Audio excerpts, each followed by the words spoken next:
Bismillah. Innal hamdalillah nahmaduhu wa nasta'inuhu wa nastaghfiruh wa na'udzu billahi min shururi anfusina wa min sayyiati a'malina. May yahdihillahu fala mudilla lahu wa may yudlil fala hadiyalah. Wa asyhadu an la ilaha illallah wahdahu la syarikalah wa asyhadu anna Muhammadan abduhu wa rasuluh. Amma ba'du.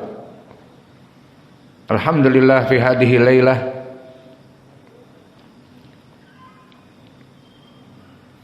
Lailatul Jum'ah Yaumul Khamis Al-Khamis min syahri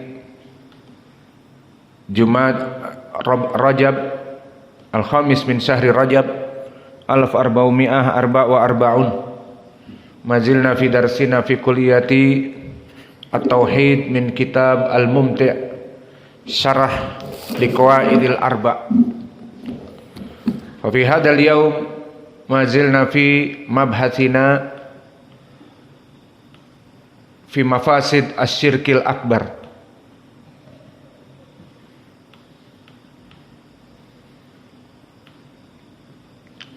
Fa min mafasid syirkil akbar, barakallahu fikum,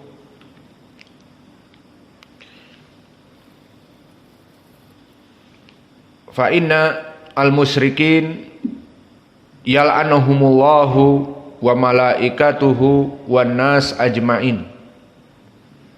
Wa hada kama qala ta'ala wa qalu qulubuna ghulfun bal la'anahumullah bikufrihim faqalilam ma yu'minun. Maka di dalam ayat ini orang-orang Yahud mengatakan qulubuna ghulf bal la'anahumullah, dikarenakan hati mereka keras karena dilaknat oleh Allah, karena mereka membunuh para nabi dan menghancurkan agama yang hak. Maka di dalam ayat ini menjadi pendalilan tentang bolehnya mencela dengan laknat mereka orang-orang kafir musyrik, namun dengan catatan mereka orang yang memang mati dalam kekufurannya. Maka ini seperti pendalilannya di dalam surat Al-Baqarah, innal ladina kafaru wa matu wa hum kuffar ulaika alaihim laknatullah wal malaikati wan nasi ajma'in. Sungguhnya orang-orang yang kafir tidak hanya cukup kafir saja, tetapi apa?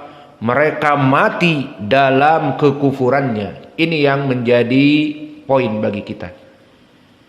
Kalau hanya sekedar innalladzina kafaru, mereka orang-orang yang kafir, maka seluruh orang-orang yang kafir, terutama para presiden negeri kufar yang jelas tidak menyukai Islam, itu akan masuk kepada pembolehan laknah. Namun di sini ditakyid innal ladina kafaru wa dan apa? Matu wa hum kuffar. Mereka mati dalam keadaan kekafiran. Maka di sini boleh dilaknat.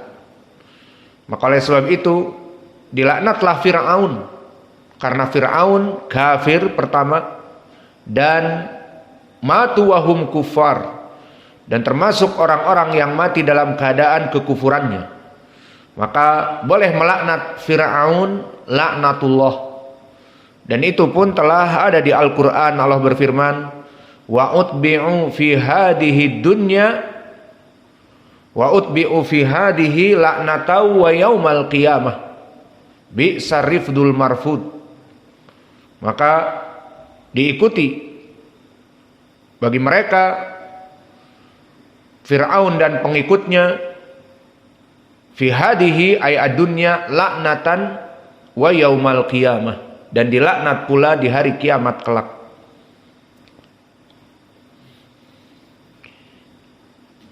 Dan takyid wa matu wa hum kuffar, dan mereka mati dalam keadaan kufar. Ini takyid yang menjadi syarat dan dikhususkan kepada iblis. Kenapa dikhususkan kepada iblis? Karena iblis masih hidup. Di ayat ini matu wahum kufar, mereka mati dalam keadaan kekufuran. Lalu bagaimana dengan iblis? Iblis hidup terus. Boleh kita melaknat? Boleh apa tidak? Kenapa boleh? Kan belum mati. Mungkin iblis tobat, datang ke saf awal, sholat di belakang kita.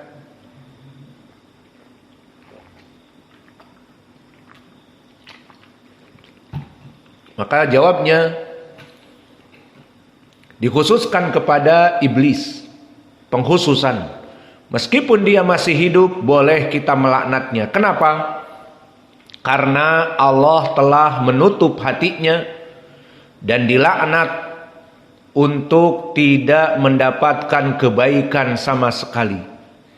Sehingga dijadikan keyakinan bahwa iblis itu tidak akan pernah mendapatkan hidayah. Dan pendalilan untuk itu banyak. Di antaranya di dalam surat Shad Allah berfirman, la'anna jahannama minka wa mimman tabi'aka minhum ajma'in. Maka kami akan memenuhi api neraka itu dari kamu wahai iblis dan orang-orang yang mengikuti kamu. Maka di sini menjadi pendalilan bahwa iblis itu akan masuk api neraka ditambah pengikutnya. Dan pendalilan yang lebih dahsyat juga bahwa iblis akan berlepas diri dan mengejek orang-orang yang mengikutinya.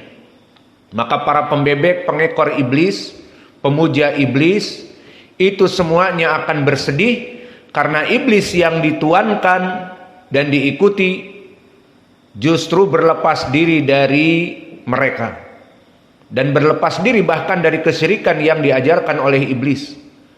Maka Allah berfirman, wa qala syaitanu lamma qudiyal amru innallaha wa'adakum wa'dal haqq. Maka di saat syaitan telah diperintahkan untuk masuk kepada api neraka dan pengikut-pengikutnya pun masuk api neraka, Allah menginginkan agar syaitan mengejek mereka agar lebih perih dan pedih bagi mereka yang mengikuti iblis dan meninggalkan para rasul dan mengikuti iblis.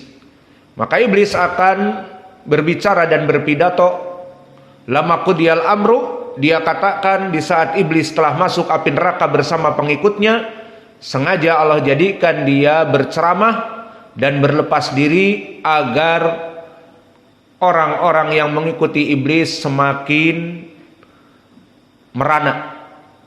Apa yang dia idam-idamkan dulu mengikuti iblis, ternyata iblis berlepas diri. Maka dikatakan innallaha wa'adakum wa'dal haq wa wa'adtukum fa akhlaftukum. Maka sungguhnya Allah itu menjanjikan kebenaran. Barang siapa yang taat kepadanya, maka akan dimasukkan kepada surga. Wa wa'adtukum fa akhlaftukum. Adapun aku menjanjikan kepada kalian akan hidup bahagia di dunia, bohong. Seperti pesugihan apa saja. Maka kontrak ada batas tertentu. Setelah bertahun-tahun mendapatkan uang dari mereka dan kejayaan, kekayaan, dan berapa dari anak-anaknya, istrinya yang ditumbalkan, maka datang waktunya hanya beberapa tahun saja. Perusahaannya hancur, pabriknya hancur, reputasinya jatuh, dan akhirnya didatangi oleh iblis sesuai kontrak untuk dijadikan tumbal. Maka janji Allah benar atas kalian yang melaksanakan tauhid, Allah masukkan kepada surga. Dan aku pun menjanjikan kepada kalian, siapa yang mengikutiku akan demikian dan demikian, namun aku tidak menepati janjiku. Wa makana li alaikum min sultan illa ang da'autukum fastajabtum li. Di sini iblis berlepas diri kepada mereka. Ingat dulu, tidaklah aku ini memaksakan kepada kalian, Dan seperti para nabi memerintahkan kepada ketakwaan kepada Allah dan ketauhidan, kemudian jika tidak Allah menurunkan azab. Adapun aku, wa makana li alaikum min sultanin, aku tidak pernah memaksa kalian, illa ang da'autukum fastajabtum li, kecuali aku menunjukkan kepada jalan yang buruk, kesyirikan, kekufuran, kebid'ahan, dan kalian mengikuti karena iming-imingan dari tipuan dan tipu dayaku. Maka kalau begitu, aku tidak memaksa kalian dan kalian yang mengikuti karena kalian ingin tahta, harta, dan wanita. Dan dulu kami berikan agar menipu kalian. Maka kalau begitu apa? Fala talumuni walumu anfusakum. Janganlah kamu mencela aku, tetapi celaklah diri-diri kalian. Maka sekarang di api neraka jangan mencela aku. Aku tidak memaksa kalian. Kalian mengikuti kami, kami berikan dunia, tahta, harta, dan wanita. Semua diberikan dulu. Dan kalian menjadi gembong-gembong kemusyrikan di dunia, gembong-gembong pembantaian kaum muslimin di dunia. Maka janganlah kalian sekarang mengadu kepada Allah, aku telah menyesatkan kalian, tetapi fala talumuni walumu anfusakum. Kalian sekarang ratapi kenapa kalian dulu mau mengambil harta, tahta, dan wanita sehingga mau mengikuti tipu dayaku. Maka blame to yourself. Maka celaklah diri-diri kalian, jangan mencela aku. Ma ana bimusrikhikum wa ma antum bimusrikhi. Maka tidaklah aku memberikan manfaat kepada kalian untuk membebaskan kalian dari api neraka, dan kalian pun pengikutku semuanya tidak bisa menyelamatkan aku dari adab yang perih pada hari ini. Ini kafartu bima asyraktumuni min qabl.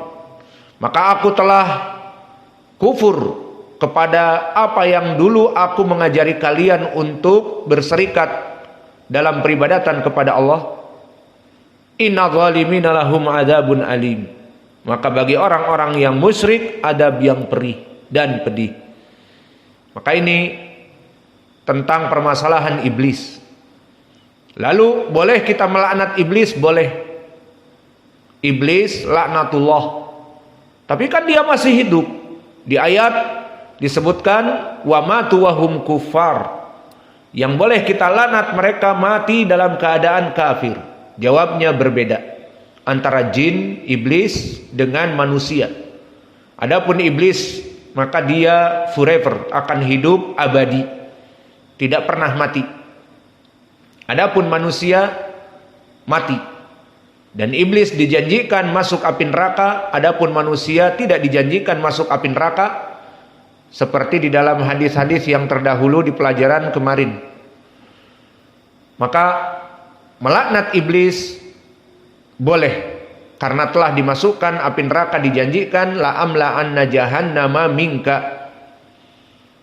Adapun selain dari iblis, dari jenis manusia, maka awas, jangan ada yang lancung dari kaum muslimin yang zalim ataupun dari kafir yang zalim, kemudian membantai kaum muslimin, kemudian kalian melaknatnya. Maka di sini tidak boleh. Kenapa? Karena kalian tidak tahu apa yang terjadi di esok hari. Wa matadri nafsu madza taksibu gada. Bisa jadi orang ini masuk kepada Islam. Maka di zaman kufar Quraisy, di saat Nabi baru diikuti oleh sekelompok kecil, Abu Bakar, Ali radhiyallahu anhu, keluarganya, dan seterusnya,